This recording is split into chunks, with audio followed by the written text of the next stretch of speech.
Shrimati K Shailaja, ഈ തൊടുപുഴ സംഭവം എല്ലാവരെയും വേദനിപ്പിക്കുന്നതാണ്. സർക്കാർ കഴിയുന്നതെല്ലാം ചെയ്തു, എന്നാൽ ആ പിഞ്ചുകുഞ്ഞിൻ്റെ ജീവൻ രക്ഷിക്കാൻ കഴിഞ്ഞില്ല.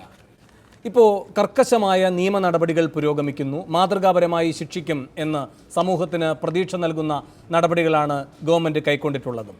ഇത്രയും അഭിനന്ദനാർഹമായ നടപടികളാണ്. എന്നാൽ നമ്മെ സംബന്ധിച്ച് ഇതൊരു പാഠമാണ്, ഇതൊരു മനോഭാവമാണ്, സമൂഹത്തിൽ വളർന്നു വരുന്നൊരു പ്രവണതയാണ്. അപ്പോൾ മേലിലും ഇത്തരം കുട്ടികൾ വീടിൻ്റെ അടഞ്ഞ ഇടങ്ങളിൽ കിടന്ന് മർദ്ദനമേറ്റ് മൃതപ്രായരായി അവസാനം അവരെ രക്ഷിക്കാൻ കഴിയാത്ത നിസ്സഹായതയിലേക്ക് നാം എത്താതിരിക്കാൻ, നമ്മുടെ സംവിധാനങ്ങൾ എത്താതിരിക്കാൻ നമുക്കിതിൽ നിന്ന് കിട്ടുന്ന പാഠം എന്താണ് ടീച്ചർ? ഇത് നമുക്കെല്ലാവർക്കും ഒരു വലിയ പാഠം തന്നെയാണ്. അതായത് ഈ സമൂഹത്തിൽ ഉണ്ടാകുന്ന പരിവർത്തനമാണ് ഇത്തരത്തിലുള്ള ഒരവസ്ഥയിലേക്ക് പോകുന്നത് എന്നുള്ളത് പ്രസക്തമാണ്. ഞങ്ങളെല്ലാം സാധാരണ പറയും ഇതൊരു മുതലാളിത്ത ഉപഭോഗ സംസ്കാരമാണ് ഇന്ത്യയിലാകെ വരുന്നത് എന്നുള്ളത്. അതിൻ്റെ ഭാഗമായിട്ട് തന്നെയാണ് കുടുംബങ്ങൾക്കകത്തും കുടുംബങ്ങളുടെ ജനാധിപത്യവും അതുപോലെ തന്നെ സുസ്ഥിരതയും എല്ലാം തകരുന്നത്. ഞങ്ങൾ പരിശോധിച്ച് നോക്കുമ്പോൾ ഏറ്റവും കൂടുതൽ കുഞ്ഞുങ്ങൾ ആക്രമണം നേരിടുന്നത് ഇപ്പോൾ കുടുംബത്തിനകത്ത് തന്നെയാണ് എന്നുള്ളതാണ് കാണാൻ സാധിക്കുന്നത്. ഇത് ഭീതിതമായിട്ടുള്ള അവസ്ഥയാണ്. കുഞ്ഞുങ്ങളുടെ കാര്യത്തിൽ മാത്രമല്ല, കുടുംബ ബന്ധങ്ങളിലെ ശൈഥില്യവും ഒരുപാട് പ്രശ്നങ്ങളും ഒക്കെ ഈ സമൂഹത്തിനകത്ത് നിലനിൽക്കുകയാണ്. നമ്മുടെ രാജ്യത്തുടനീളം നമുക്കിത് കാണാൻ സാധിക്കും. നിതാരിയിലെ കൂട്ടക്കൊലയൊക്കെ നമ്മുടെ മുന്നിലുണ്ട്. കേരളീയ സമൂഹത്തിലും ഉപഭോഗ സംസ്കാരത്തിൻ്റെ വലിയ വ്യാപനം തന്നെ ഉണ്ടായിരിക്കുന്നു എന്നുള്ളതാണ് നാം എല്ലാവരും മനസ്സിലാക്കേണ്ടുന്ന കാര്യം. നേരത്തെയുള്ള കൂട്ടുകുടുംബങ്ങൾ മാറി അണുകുടുംബങ്ങളിലേക്ക് വന്നപ്പോൾ കുടുംബത്തിനകത്ത് കുഞ്ഞുങ്ങളുടെ കാര്യം വേണ്ടത്ര പരിഗണിക്കാൻ ശ്രമിക്കാത്തൊരവസ്ഥയും വരുന്നുണ്ട്. മാധ്യമങ്ങളിലൂടെ വരുന്ന പലതരം പ്രചരണങ്ങളും ഈ വലിയ തോതിലുള്ള, നേരത്തെ താങ്കൾ സൂചിപ്പിച്ചതുപോലെ തന്നെ, ചില കാമനകൾ ചില മനുഷ്യരുടെ മനസ്സിലേക്ക് കുത്തിവെക്കുന്നതിനും അതിനനുസരിച്ച് സുഖലോലവുമായിട്ടുള്ളൊരു ജീവിതം ആഗ്രഹിക്കുകയും കുഞ്ഞുങ്ങളോടുള്ള ഉത്തരവാദിത്വം മറക്കുകയും ചെയ്യുന്ന ഒരു പുതിയ തലമുറയായിട്ട് മാറിപ്പോകുന്നുവോ എന്നാണ് നാം ഭയക്കേണ്ടത്. അതിൻ്റെ ഭാഗമായിട്ട് അച്ഛനും അമ്മയ്ക്കുമെല്ലാം അതുപോലെ വീട്ടിലുള്ള എല്ലാവർക്കും കുഞ്ഞുങ്ങളോടുള്ള ഉത്തരവാദിത്വം പലപ്പോഴും മറന്നു പോകുന്നു.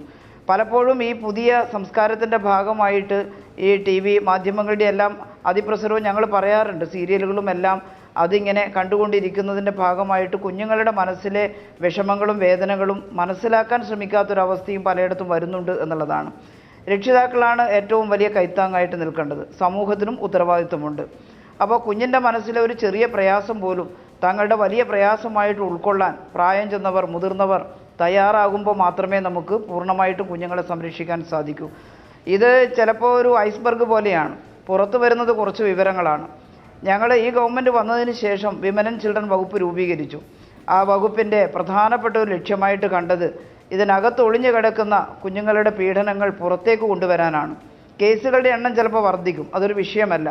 അതുകൊണ്ട് തന്നെ ഡിപ്പാർട്ട്മെൻറ്റ് കുഞ്ഞുങ്ങളെ പ്രത്യേകിച്ച് ശ്രദ്ധിക്കുന്നതിനും അവരുടെ ബുദ്ധിമുട്ടുകൾ പുറത്തേക്ക് കൊണ്ടുവരുന്നതിനും നല്ല പ്രാധാന്യം നൽകുന്നുണ്ട്.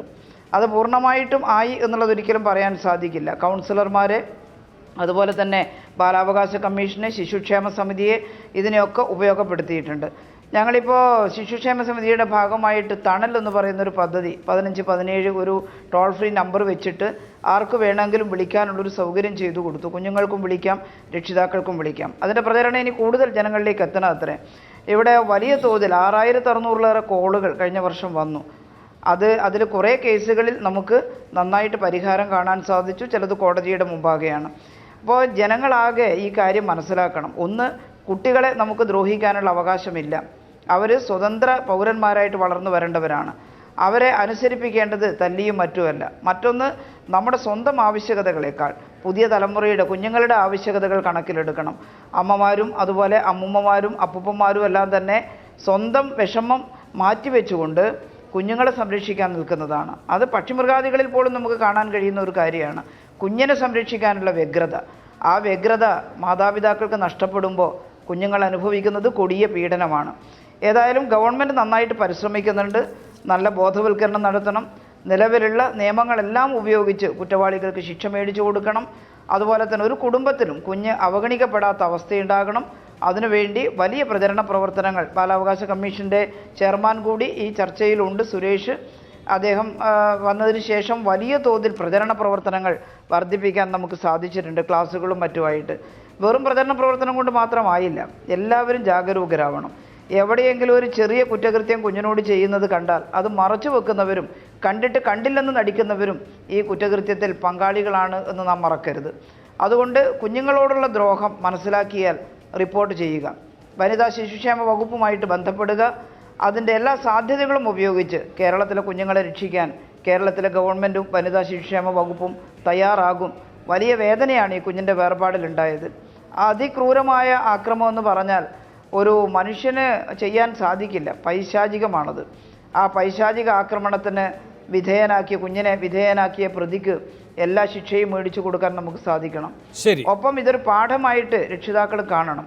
വളരെ പെട്ടെന്ന് ഉപേക്ഷിക്കാനുള്ളതല്ല നമ്മുടെ കുഞ്ഞുങ്ങൾ, ആക്രമണത്തിന് വിട്ടുകൊടുക്കാനുള്ളതല്ല നമ്മുടെ പിഞ്ചോമനകൾ എന്നുള്ളത് എല്ലാവർക്കും ഒരു പാഠമായിട്ട് ഈ സംഭവം മാറണം എന്നുള്ളതാണ് എനിക്ക് പറയാനുള്ളത്.